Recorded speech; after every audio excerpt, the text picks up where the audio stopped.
Hello, welcome to Red Square. My name's Mike Alewitz.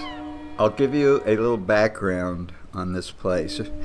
This building was originally the home of a prominent New London merchant, banker, and political leader of the community who made his fortune in what they call the West Indies trade, which is actually the slave trade.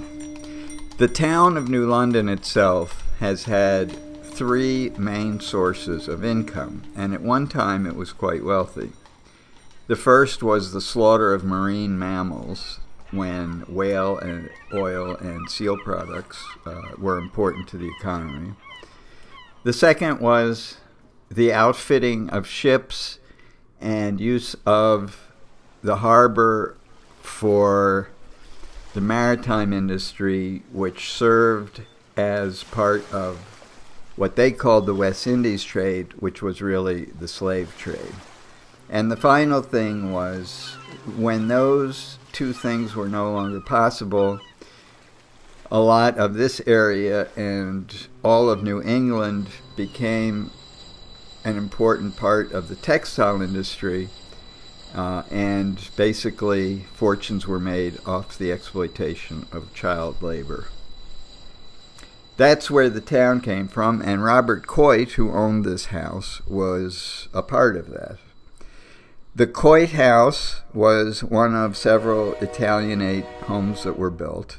Eventually, it fell into other hands, and over many years, because it was built in 1856, it eventually ended up as the New London Drop-In Center, which was an after-school program.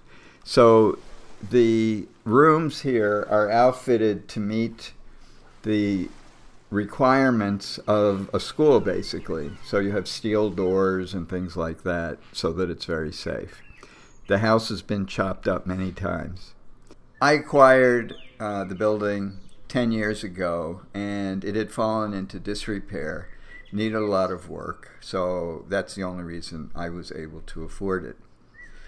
Over time, I began to put up some displays. In particular, after a mural that was supposed to be installed at the Museum of the City of New York, called The City at the Crossroads of History, was rejected, and the museum director refused to hang it, I installed it here, and after that began to put up displays of agitprop murals that I had created internationally and across the country here. What you will see as you wander around are photo displays of mural projects in places that you probably wouldn't want to go to. It's all utilitarian work that was designed to be part of social struggles, the important social struggles of the past decades.